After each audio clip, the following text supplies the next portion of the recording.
Lagi naman ako content ni Dr. Lab eh. Nahihiya man ako magpara-vlog ng ganyan kasi ayaw ni Kalingap Rab ng na-overexpose ang angels, okay?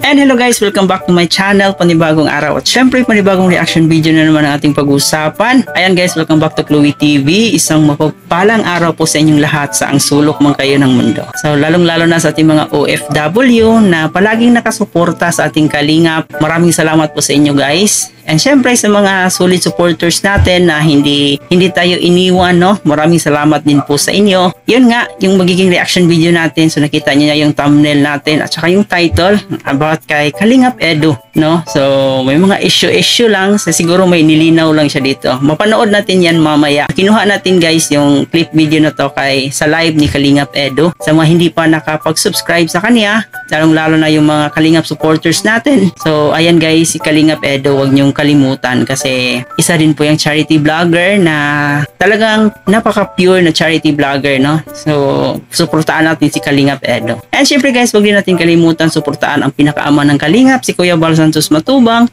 si Ate Edna Vlog, si Kalingap Rab, and of course si Jack Matubang. Lahat ng Keyboys and lahat ng mga charity vloggers sa Pilipinas kasi yung layunin nila is napakaganda and ito po ay para pagtulong or sila ay tumutulong sa ating mga kababayang mahihirap. So alam naman natin dito sa Pilipinas guys na marami talagang dapat tulungan. So sa pamamagitan ng ating pagsuporta sa ating mga charity vloggers, malaking tulong na po yun para sa kanila.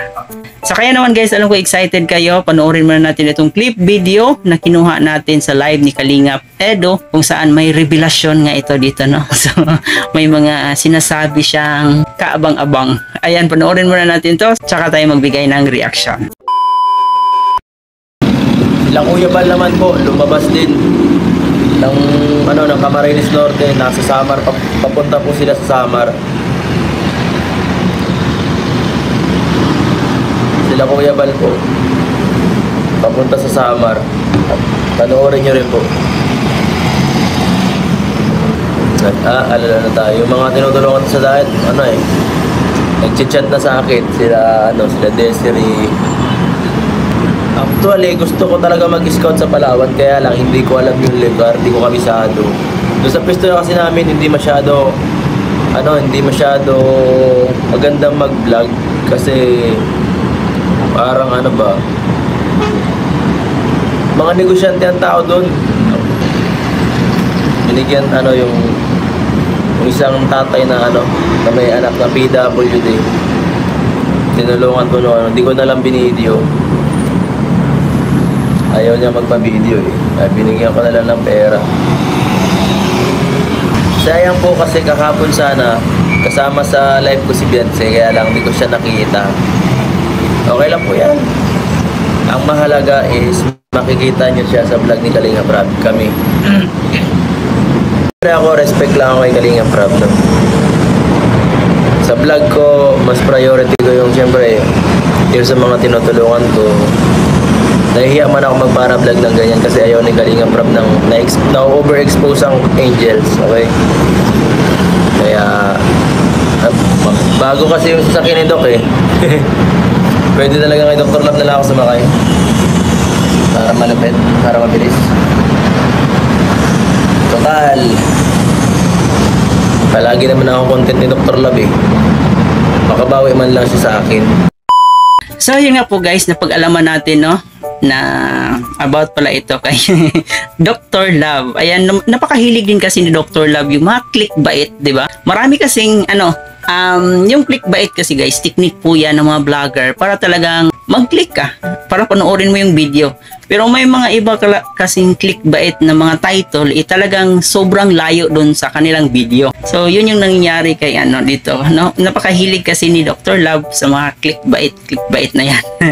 So ayan guys, ating mga supporters ng EDC, huwag natin kalimutan si Kalingap Edu, isang charity vloggers na talagang tumutulong din. So yun din napansin ko kay Kalingap Edu guys, no?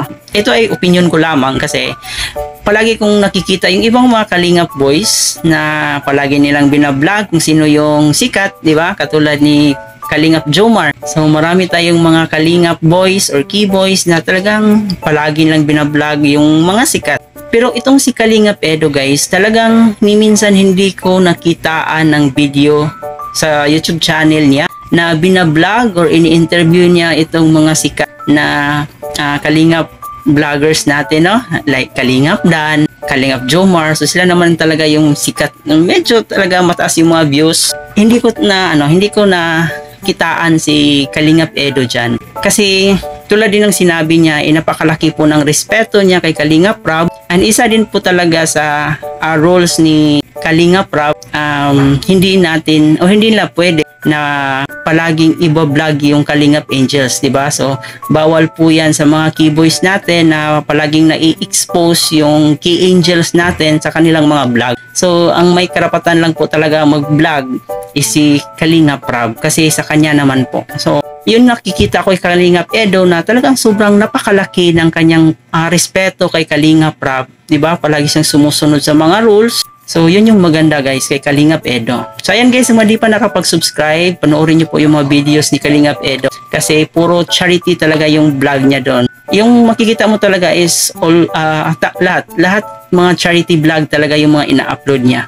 Hindi yung mga nag-i-interview siya sa mga kapwa niya. Keyboys, walang ganon. Puro charity vlog talaga yung ina-upload niya sa kanyang channel. And guys, huwag natin kalimutan talaga palagi nating suportahan. Siyempre, ang pinakaama ng Kalingap, si Kuya Bal, si Ate Edna, lahat ng ating keyboys guys, suportahan natin sila kasi napakalaking tulong na po yun yung pagsuporta natin, pag-subscribe, panood sa kanilang mga videos, di ba? At syempre yung pag-share, malaking ambag din yung pag-share ng kanilang video guys, di ba? Para mas mapanood pa ng ating ibang kababayan yung mga video nila. Yun lang guys, yun lang yung reaction video natin about kay Edo, no? So sa ating mga EDC fans, baka naman sa mga hindi pa nakapag-subscribe kay Kalingap Edo, suportahan natin yung mga charity works niya kasi naman bukod sa talagang marespeto itong si Kalingap Edo, sobrang napakabait pa. So muli po guys, ito nga po pala si Chloe TV. Maraming salamat sa inyong panonood. Hanggang sa susunod na reaction video natin. Ayan, sa ating mga EDC fans, baka naman huwag niyong kalimutan mag-like, share, comment sa ating video. And of course, mag-subscribe na rin po kayo. And higit sa lahat guys, paki-turn on yung notification bell para mas updated kayo every time na mag-upload tayo ng mga reaction video patungkol sa ating Kalingap. So muli po, maraming salamat sa inyong panonood.